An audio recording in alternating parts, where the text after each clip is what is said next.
आज की ताज़ा 50 सबसे बड़ी खबरों के लिए सबसे पहले चैनल को सब्सक्राइब कर लें। इस वक्त नियोजित शिक्षकों के लिए सबसे बड़ी खुशखबरी आ रही है। बिहार में भी लागू होगी पुरानी पेंशन योजना। मॉनसून सत्र के अनुपूरक बजट में सदन में हुई चर्चा। बिहार में राज्य कर्मियों व नियोजित शिक्षकों को पुरानी पेंशन योजना का लाभ हेतु मॉनसून सत्र के अनुपूरक बजट में संजय कुमार की मांग पर शिक्षा मंत्री ने पुरानी पेंशन लागू करने का सदन में दिया आश्वासन। बिहार में सभी सरकारी कर्मचारियों को पुरानी पेंशन योजना का लाभ मिलने वाला है। राज्य के सरकारी कर्मचारियों सहित बिहार के लगभग 5 लाख नियोजित शिक्षकों की पुरानी पेंशन की मुरादें पूरी होने वाली है। झारखंड के मुख्यमंत्री श्री हेमंत सोरेन भी 1-2 दिन में राज्य में पुराने पेंशन योजना लागू करने की बात कही है। उन्होंने कहा है कि पुरानी पेंशन योजना से जुड़ी सभी तैयारियां पूरी कर ली गई है। छत्तीसगढ़, झारखंड सहित कई अन्य राज्यों में भी पुरानी पेंशन योजना बहाल कर दी गई है, जबकि पिछले दिनों से सुझाव की मांग कर चुकी राज्य में चल रहे मॉनसून सत्र में सदस्य संजय कुमार ने माननीय सभापति महोदय से कहा कि पूरे देश में सितंबर 2005 से ही पुरानी पेंशन योजना को समाप्त कर दिया गया है, लेकिन कर्मचारियों की मांग को देखते हुए देश के विभिन्न राज्यों में पुरानी पेंशन योजना को फिर से लागू कर दी गई है।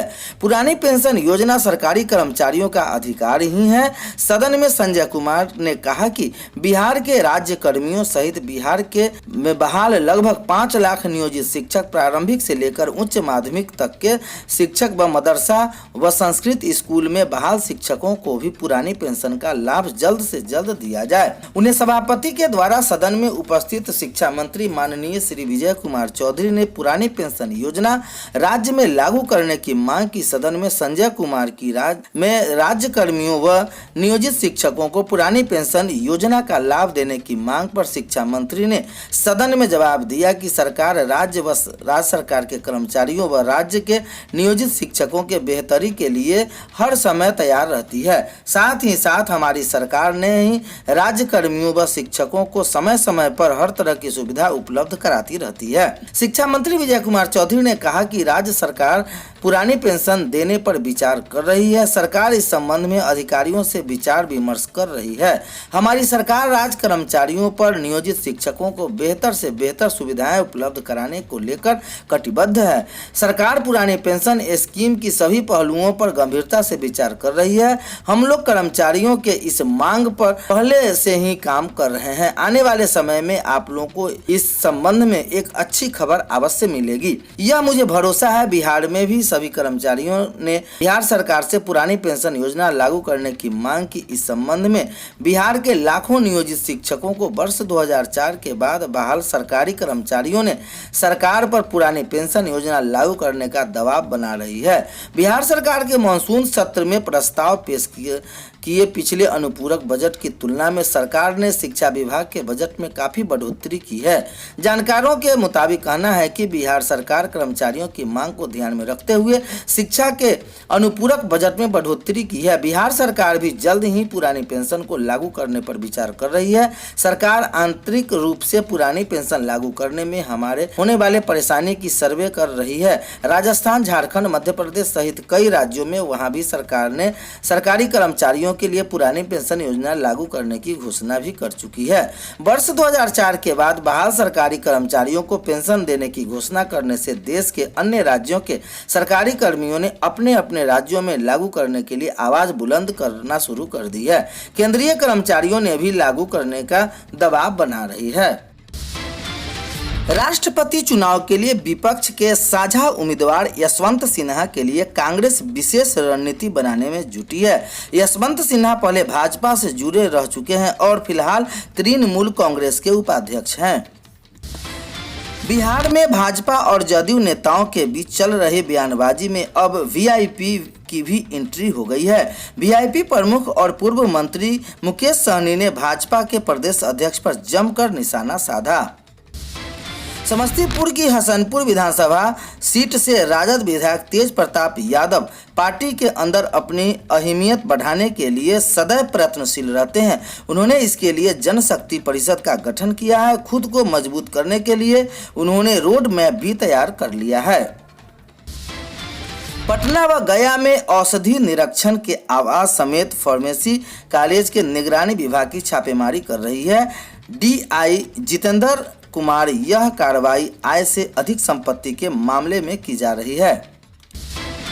पटना के रिसिता क्लेट ने 48वां रैंक लाकर बनी Bihar topper. National law university में नामांकन की यह होगी प्रक्रिया। देश भर के राष्ट्रीय विश्वविद्यालय में नामांकन के लिए संयुक्त प्रतियोगिता परीक्षा क्लैट 2022 का रिजल्ट आ गया है।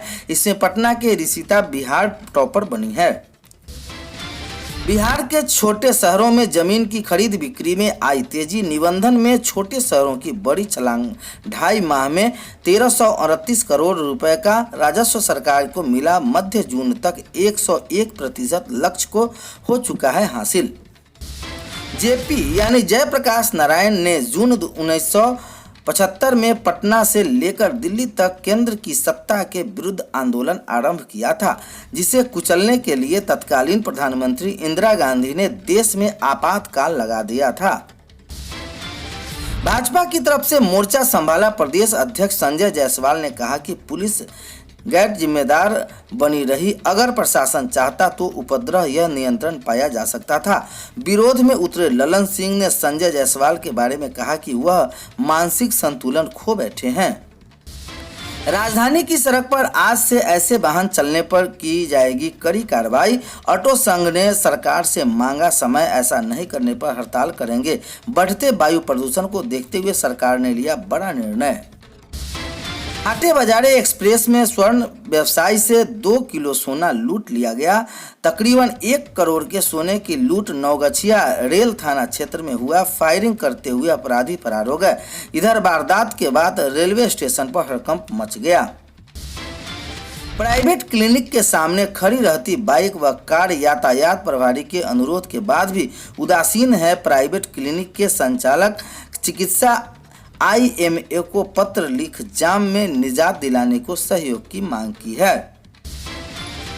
2022 एनडीए उम्मीदवार द्रौपदी मुर्मू के राष्ट्रपति पद के लिए नामांकन किया। उनके नामांकन के दौरान पीएम मोदी सहित एनडीए के कई बड़े नेता मौजूद थे। इस दौरान पीएम ने मुंगेर सांसद राजीव रंजन उर्फ ललन सिंह का नाम लिया। उन्होंने कहा, ललन सिंह के बारे में कौन नहीं जानता।